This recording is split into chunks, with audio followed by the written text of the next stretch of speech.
So I mean, it's been a heck of a month for you. I mean, the new album is out. I mean, Life Screams is finally out, and it's already doing really, really well.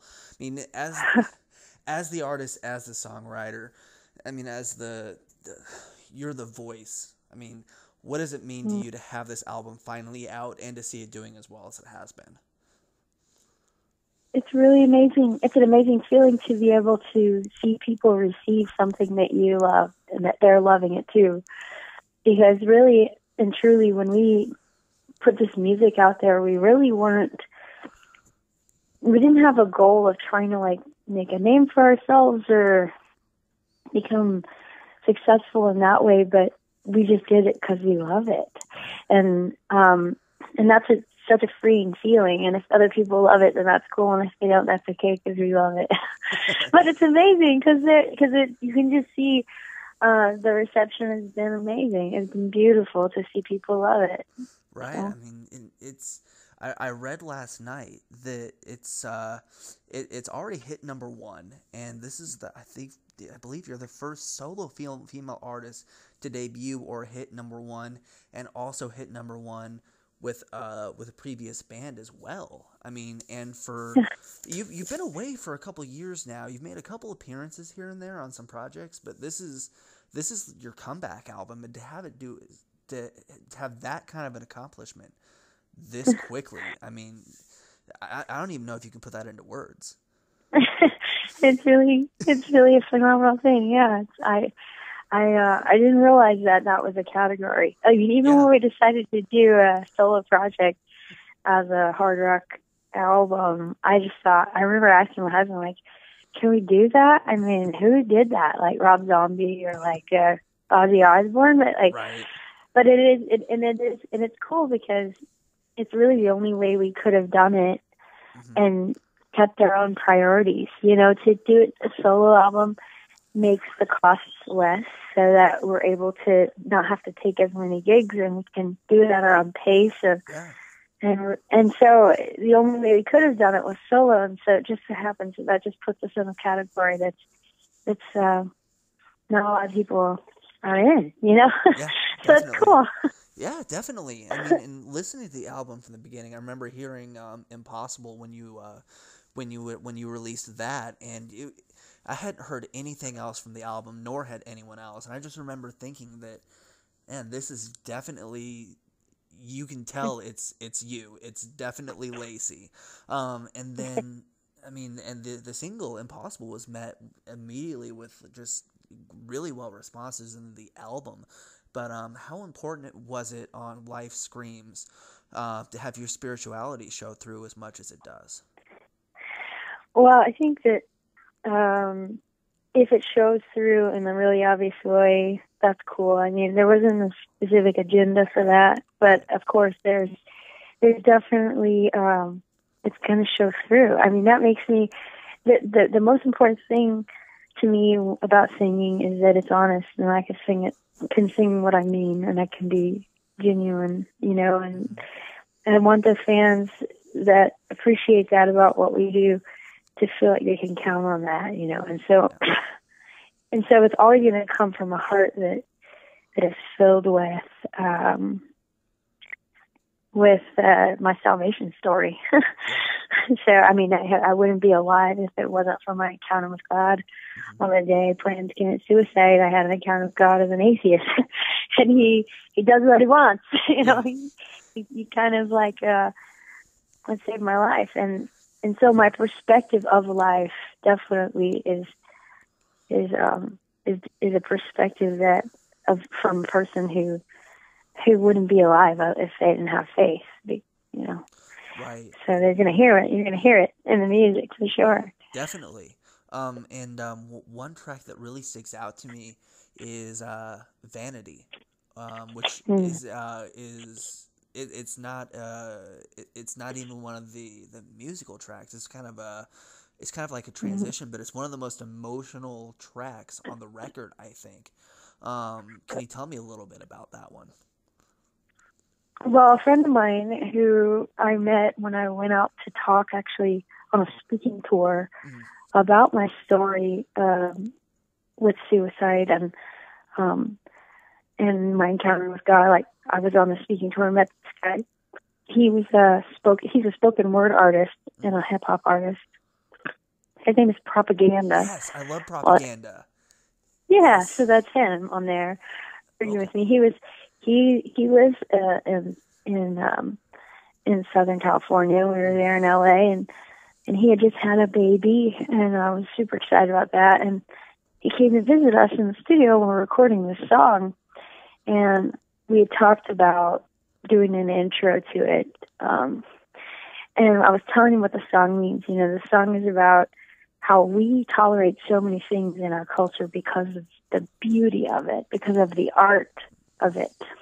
And I think, you know, if it's great literature because it's written well, but the content is worthless, we still tolerate it because of the, and same with music. The musicality is something we love. The content is completely destructive. We tolerate it because we say it's beautiful, you know. And we do that with so many things, even if, like, with comedy, something's funny, you know, it's witty. We tolerate it because it's funny, even though it's completely destructive and worthless. And that's kind of what I'm showing in the song Rot. It's just about how we call something love because there's so much emotion and there's so much, you know, roller coasters of highs and lows and all of this, and we get addicted to that feeling, you know. And if you have it every day, you kind of thrive on that drama. But in the dialogue, I was trying to, you know, I have a huge heart, and sometimes I can't even sleep at night thinking about human trafficking. I have a friend, Annie Lobert, who, she has a story on I Am Second. She started Hookers for Jesus, which is, she was a prostitute in LA, and I had read her book recently called Fallen, and it's a powerful book. It's amazing, like, and the way she does it is amazing. You're reading her story and you're reading the depth of her struggle, and it's accessible to anyone, whether you've been in a terrible place or you've never seen it, even in suburbia and all protected your whole life. It's very accessible to people, to anyone, the way it was written, just beautifully written. And I'm just thinking about what she's writing about in there. She's writing about a counterfeit love. She's fallen in love with this man who's enslaved her, and she's thinking she can change him, and this is her. She wants to be his savior in a way, and he's telling her he needs her, and he's telling her things, and then he hurts her and forces her to do things she wouldn't do otherwise, and she's thinking she's trapped, and that's what love is. It's a trap. And what in the dialogue, I'm trying to come from a perspective of someone who's realizing this is not what love is. And you want to hear the rationalizing of the enemy trying to tell you, no, this is love, this is real, this is why. You owe me. I'm keeping you. And how that fight goes to get out of it, because it's real, you know. Wow. Anyway. Man. I mean, that can apply to so many different things, you know, but with romance, it's really obvious. But it's not as obvious when it's, you know, maybe being enslaved to your career or enslaved to some addiction, whether it's like a drug addiction or, you know, just whatever, something you really want out of, but there's so much rationalizing on the other end, you feel like you can't get out. Right. And one thing I wanted to ask you about, I mean, you were with Flyleaf for a while there, and then you took some time off a few years ago, and you've been gone for a while. How much did that time away, stepping away, how much did that help you as an artist, having that time to recharge and really focus on other things like your family, which is a really important thing? It was essential to me finding who I am. I mean, I took on a whole new identity to become a mother. Really is a whole new facet of your personality. I wanted to know what kind of mother I'm meant to be. What kind of child do I have? You know, like Joshua Lewis, when he was born, my son. I got to learn about him. I knew every babble he made. I knew what each one meant, and there's nothing you can trade for that. Like Yeah. there's nothing that matches that or that's worth it. I mean, but also I also know it was such a privilege because not all moms get the opportunity, and I happened to be in a situation where my husband, I mean, we had to make sacrifices to be able to do that, but it was worth every bit of it. My husband, he learned his father's trade. His father had a plumbing business for 40 years, so he went to work with his dad, and I stayed home, and I was able to do that. Not everybody can, so I found it such a gift, Yeah. and definitely what we needed to do in that season to get our legs under us for what it meant to be parents and married with children, and then how does our music fit in, if it does, how does it fit? And it just felt very natural when we got back into it. It wasn't, like I said, we weren't trying to make a name for ourselves. We were just doing what we loved, and we can go at our own pace. It doesn't own us; we own it. So that's a big difference there. Right. I would say it doesn't sound like you've lost a step at all. I mean, the message is just as strong as it's ever been when it comes to your lyrics and your music.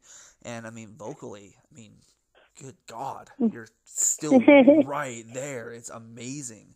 Thank you. Yeah, it's so good to hear you back.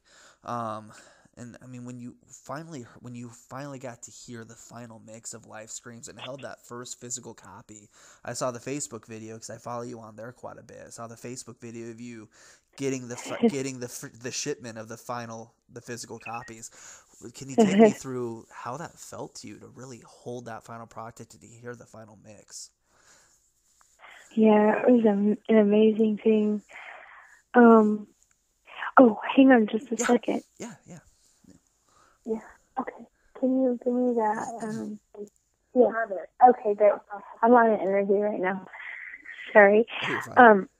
It was an amazing thing because my husband actually did the design for the album, Nice. and it felt like such a family thing from start to finish, front to back. Like the whole thing felt like we as a family, me and my husband and my friends, and we all had our heart in this project, and it just felt like family. I mean, even my manager, he's just such a good friend of ours. He was a friend for years before we ever worked with him professionally, and he just believed in what we do, and he was just like, if you ever want to do this, I'd love to help you. And so it just, from all of this, even the producer we worked with is my husband was in a band for years called Kairos, and the drummer for the band was his groomsman in his wedding. The drummer in his band, Kairos, has a brother who lives in LA. So his drummer's brother is like family man. He's a singer for Cage 9, and he's also an amazing engineer and producer. So he's the one who did our record.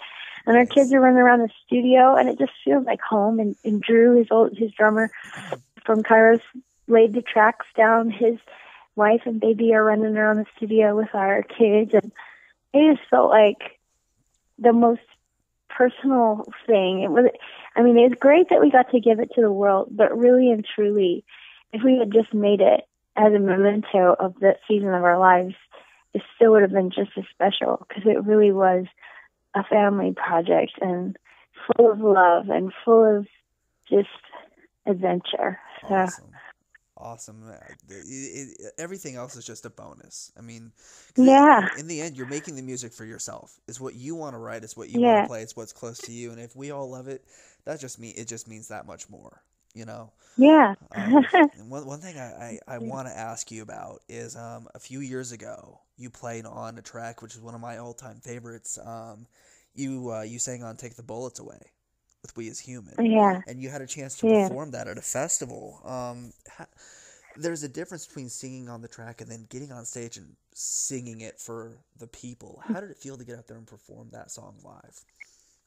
Well, it's such a good song, and the band is excellent. Yeah. And those guys are really cool, and We had gotten to be friends with them because they're actually produced by Skillet, and Yeah. I was really good with Skillet already. We had toured together a couple times, and we have a lot in common. Yeah. And so I was excited to get to be a part of that. And they did the record with Howard Benson, so I was happy to see him again as well. Hmm. And so when I actually played it, it was powerful, I powerful, can you know? imagine. I wish I could have been there to Yeah. see it and experience it. I saw the video, which was cool, but I mean, I, I just wish I could have been there to see that, you know, because I think I saw We As Human probably about 15 times live, but never got to see Uh, you perform that with them. So, I had to ask about that. Finally, it was announced today officially that you're going to be hitting the road and doing a couple dates on the OTEP tour coming yeah. up. And you're actually coming to Indy here because that's where I'm located. You're actually going to be here on April 28th at the Fifth Quarter Lounge with OTEP in September morning. Um, Yeah. what's it going to be Are you like going to be for? able to go? Oh yeah, absolutely. I'm looking forward to it. Yeah. Mm. What's it gonna feel like for you to hit the road again on a tour? And is that something that I know you're very family oriented. Have you maybe bringing the family on the road with you possibly? As far as I know, unless, God really interrupts those plans, which he can do if he wants to, Yeah. we do plan on bringing our boys out Awesome. and somebody to help out with them when we're playing. I think that is going to be a huge part of what we do. When we Hmm. go and we teach, we want to teach our kids how to be a light in the darkness Yeah. and not to run from it, and also not to feel like you have to embrace it as that's just the way life is. You can actually face the darkness and watch glory come out of the Hmm. hardest thing in people's lives. If we can just push through and shine in those moments, and we want to show them how to do that. So if we can show them, that's Hmm. like one of our biggest goals in pursuing touring is to teach our kids how to go out and to do that in healthy ways. So Definitely. hopefully we'll get the opportunity. Definitely. I love it. I mean, that's as believers, that's like the biggest commandment is the Great Commission, and that's to go out and share the gospel in places where it wouldn't normally be shared at, you know. And Yeah, I feel like this tour is going to be a great opportunity for that. And it's and I mean also, of course, you and OTAP on a tour together, two of the greatest screamers there are is it's gonna be awesome as well. But that's gonna be great. I think that's one of the reasons I respect a band like Skillet is, of course, they take their family on the road for all the time, but they go into places where their gospel wouldn't normally go to. You know, like especially the festivals, which you're gonna be playing quite a few of this summer, yeah, which is gonna be awesome. And getting to play these songs in front of those huge, larger than life crowds. You're making your return to Rock on the Range this year, which you played, I think, back in '09, I believe, mhm. with Flyleaf. So that's going to be great. But Lacey, thank you so much for taking time today. I really appreciate it. It's been awesome. I've been looking forward to this for weeks. So, uh, Awesome. I'm yes. excited to go out, and thanks for the great interview. Thank And I hope you. I get to be around in Indiana.